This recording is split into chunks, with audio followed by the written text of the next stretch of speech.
Okay, so here's another example where we're going to graph an equation and we're going to use the 4 steps. And so the first step is we want to look at the intercepts. We want to plot we want to find the intercepts. So if we look at the x-intercept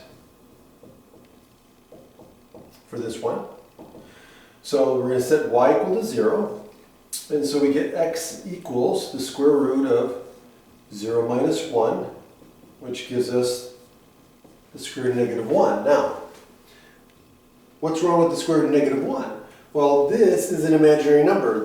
We cannot get a real solution to this. So there is no x-intercept. So no x-intercept. Okay? So there's no x-intercept for this one. So let's find the y-intercept. So we're going to find the y-intercept. So we're going to set x equal to 0. So in this case we get 0 equals the square root of y minus 1. And so if we square both sides, we get this. And so we get y equals 1. And so now we've got the y-intercept 0, comma 1. Okay. Now I'm going to plot these. So 0, 1 is right here. Okay? And now what I'm going to do is, well, I'm going to need more points. I definitely cannot graph this thing with just 1 point, so let's find some more points. So this is step 2, find additional points. Okay, now, let's look at something here. So we have x and y. Now,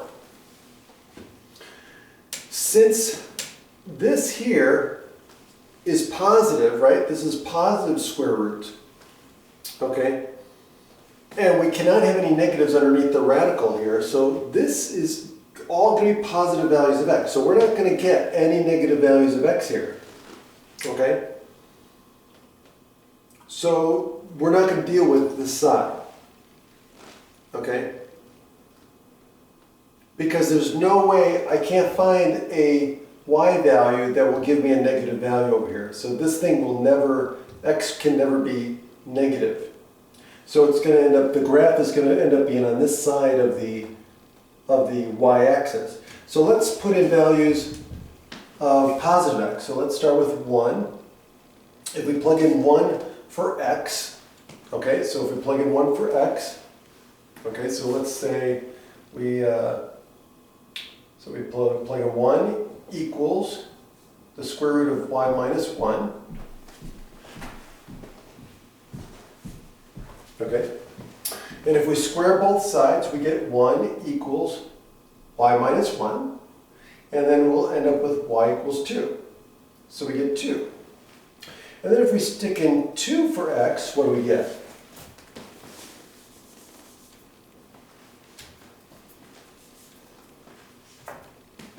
Well, if we stick in 2 and then square both sides to get rid of the square root sign, we get 4 equals y minus 1, and we get y equals 5.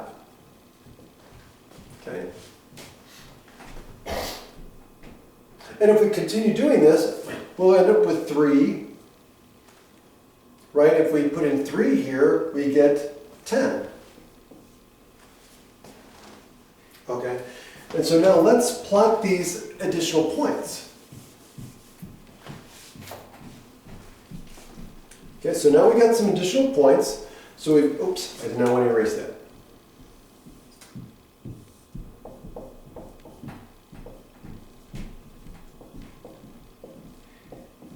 Okay, so now let's plot these points. And so we get 1, 2, so 1, 2.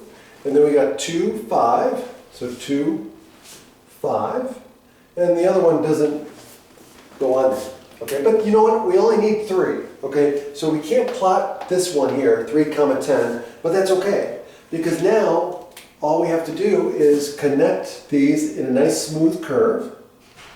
And it looks something like that. And so it looks like half of a parabola.